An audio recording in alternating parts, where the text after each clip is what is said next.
So this is a lesson on biopsychology, biological rhythms. For biological rhythms, you need to know the difference between circadian, infradian, and ultradian rhythms. You also have to know about the effect of endogenous pacemakers and exogenous zeitgebers on the sleep-wake cycle. So we're going to look at those key words to begin with. So biological rhythms are periodic cycles. It means that they happen at a regular frequency. Circadian rhythms happen once every 24 hours. Circa means about every 24 hours. Ultradian means more than once in 24 hours. And infradian means less than once every 24 hours. We'll look at examples of ultradian and infradian rhythms in the next lesson. Endogenous means inside, it's the internal body clock, whereas exogenous means outside. So factors outside our body clock that might influence our rhythms. It could be the time of the day, the presence or absence of light, social cues, meal times. All these are factors that might influence. And lastly, entrainment is not a named keyword, but it's a concept that means basically the synchronization of external and internal factors. As usual, when we look at these nature-nurture questions, nature, internal factors, nurture, external factors, it always ends up being an interaction between the two, and that's what entrainment basically means.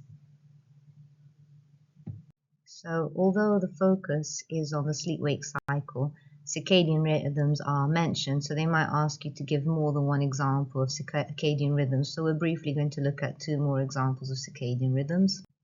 One example is core body temperature. The lowest body temperature happens at 4 a.m., the highest at 6 p.m. And then we have a dip after lunch. If you notice that you're a bit less efficient, less alert after lunch, that might be because of a drop in body temperature. It's linked to cognitive ability, so it makes sense that in the middle of the night we have our lowest cognitive ability because we don't need to use it. A second example of circadian rhythm is hormones. Cortisol helps in stress response and alertness, and it's its lowest again in the middle of the night, and then it starts peaking in the morning when we start having to deal with the stress of just starting a new day or the kind of demands of the new day.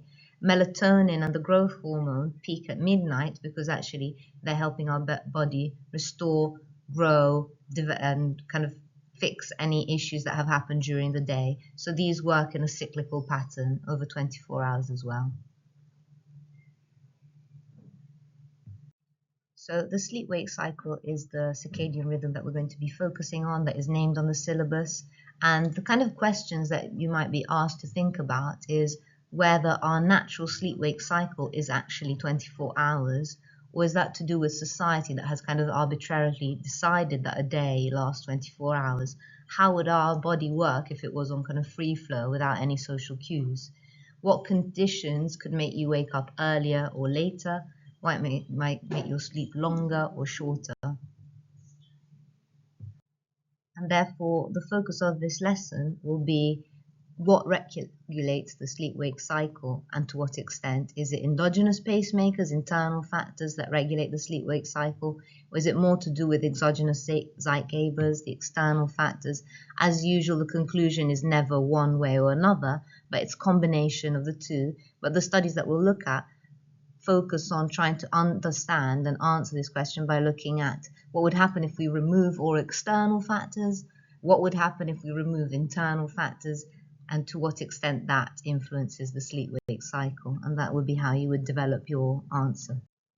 Just as a quick guideline from experience from when this has come up as an essay question, you need to think about what would you use as AO1 and AO3.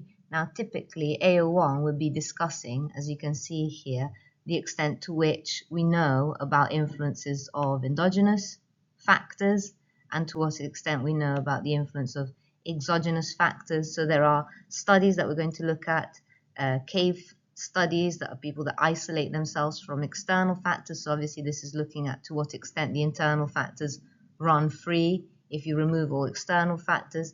And then there's studies on surgeries that have been used to remove parts of the brain that seems to be responsible for circadian rhythms and transplant them in other animals to see whether those circadian rhythms change.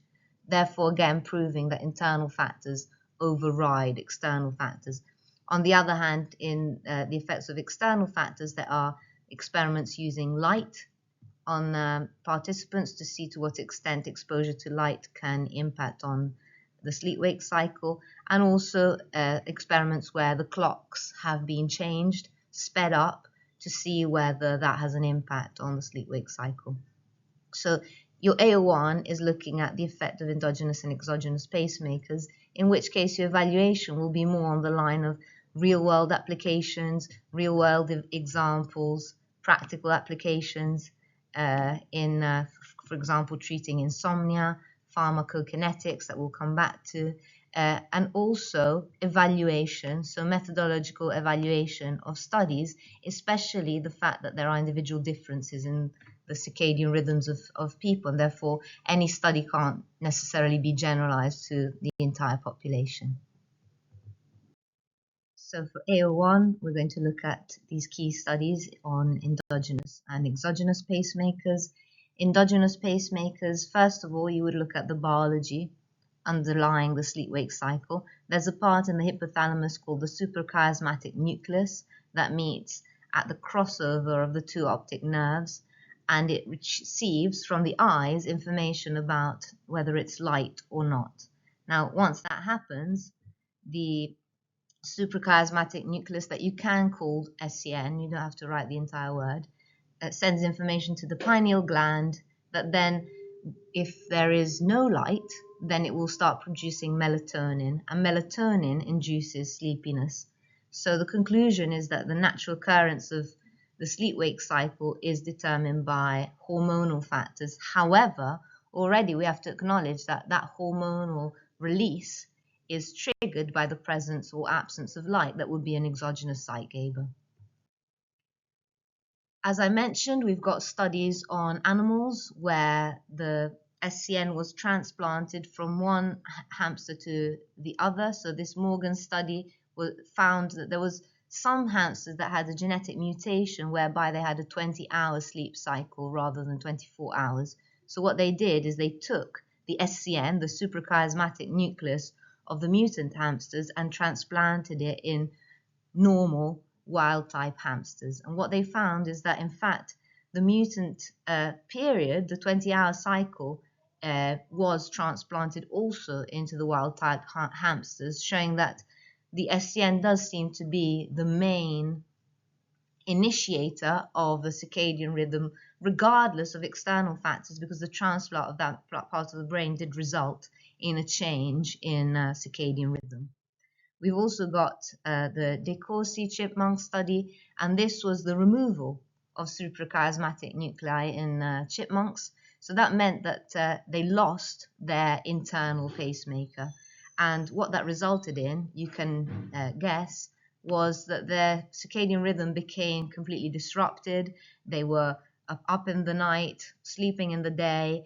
And this shows how evolutionary important it is to have natural biological rhythms, not only dictated from the outside, because actually, sadly, a lot of these chipmunks died because of predators catching them because they were out and about at inappropriate times. So there is an evolutionary basis of the need for circadian rhythm, and that can kind of justify why internal natural factors are more important than external factors.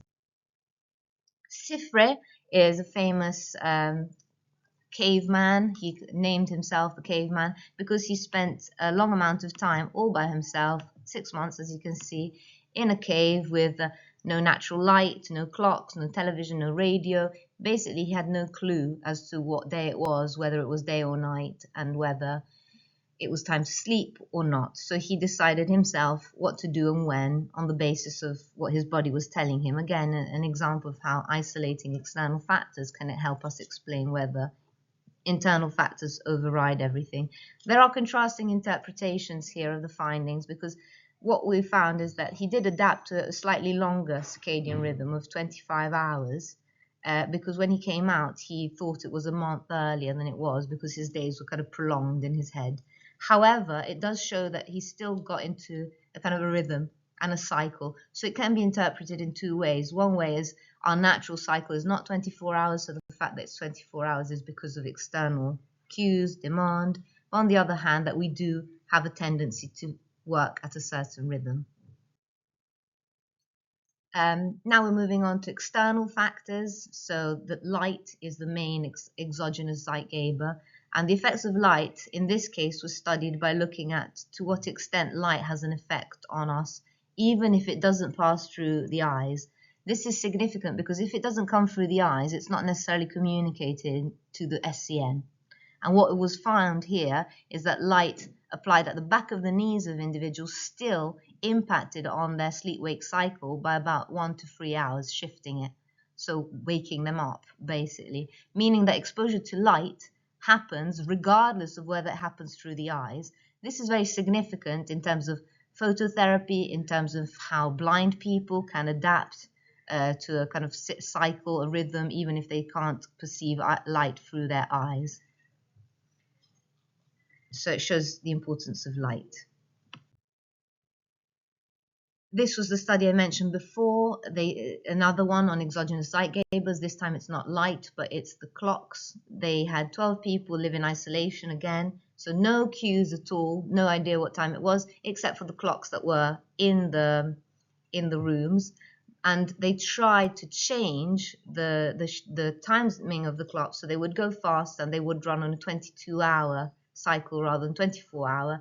And actually, although participants initially seemed to match the clocks, eventually, as it got quicker, they didn't manage to keep up, suggesting again that internal factors did seem to override external factors. So besides light, there's not strong evidence that external factors can actually significantly change our biological rhythm, and that our body does have a tendency to want to maintain a rhythm. So now we're going to move on to the AO3. We're going to look at applications, implications, so the consequences of the research, and actual issues with research that you can comment on in your AO3 if you present your research in AO1. Okay, so first implications are desynchronization. So there is real-world evidence that when the external factors and the internal factors are desynchronized, like in the chipmunks where they removed the suprachiasmatic nucleus and a lot of them died, we have real-world evidence in the human world as well, meaning you can't say animal studies don't generalize, because here we have the same findings. Shift workers experienced reduced concentration at 6 a.m. And this is real world because Chernobyl and the 3 Mile Island, that were both nuclear disasters, happened in the middle of the night, explaining that probably because people are not supposed to be awake at night, their cognitive ability is much decreased, and it was because of human error that these disasters happened. We've also got evidence that shift workers are 3 times more likely to develop heart disease, probably because they have to put extra strain on their body to remain awake when they're supposed to be sleeping. So this shows us definitely that the interaction between external and internal factors, that entrainment where they're matched, is the optimal condition for survival. We've also got practical applications, as I mentioned, for insomnia in blind patients. It was found that giving melatonin supplements to these patients actually helped them to get into a 24-hour cycle. So because the light wasn't perceived by the suprachiasmatic nucleus, by the SCN, and therefore melatonin might not have been produced, taking melatonin supplements actually compensated for that absence. So that shows that still, even though light has an effect, reducing insomnia is linked to taking supplements that reproduce that SCN, pineal gland, and melatonin cycle. We've also got implications for light therapy, and that's especially for seasonal affective disorder patients that experience depression in darker nights. This just shows that we can shine light on individuals not only through their eyes, but across their whole body, and that should decrease the symptoms of seasonal affective disorder. Pharmacokinetics is another example of practical application, and that's when we synchronize the body rhythm with the time that the drugs are taken, we optimize their effectiveness, because if the drug is taken regularly, then it becomes part of the biological rhythm, meaning that it will respond and kind of sync up with the body much more effectively. So our knowledge of circadian rhythms and the effect of endogenous and exogenous pacemakers doesn't only exist in theory, but actually has an impact on the well-being of people with insomnia, people taking medication, and people with seasonal affective disorder. Lastly, as I mentioned, we're going to talk about methodological issues. The first one is that, for example, CIFRE was a case study, so we could argue that it's a unique case and it lacks population validity. We do, however, have a replication in the same conditions. There's a series of studies by Ashcroft and Weaver in these World War II bunkers in Germany, where they had lots of volunteers going into these bunkers, again, with no external cues, and they found quite similar results. Everybody adapted to a slightly longer cycle than the 24-hour cycle, so agreeing with those conclusions that it is an interaction between internal and external factors that results in that 24-hour cycle. However, there were some that had cycles as long as 28 hours, again highlighting the matter of individual differences and the lack of population validity regardless of the size of the sample pool, because we don't have consistent outcomes. In terms of individual differences, you can mention the Lark-Owl test. Duffy et al. Developed a questionnaire. You can take it, you can find it online. That basically shows that some people are morning people, some people are evening people, so not everybody's rhythm is exactly synced with the time of the day. And also the length of the cycle can vary from person to person. Another factor that changes our cycle is age. For example, the amount of sleep that we get reduces significantly as we grow older. And also CIFRE himself repeated his study about 25 years later when he was much older, and he found that his clock was also much slower than he was younger. So we can't draw conclusions that are universal, and even if they were universal, they're not reliable over time and across individuals. So we need to draw conclusions with some caution.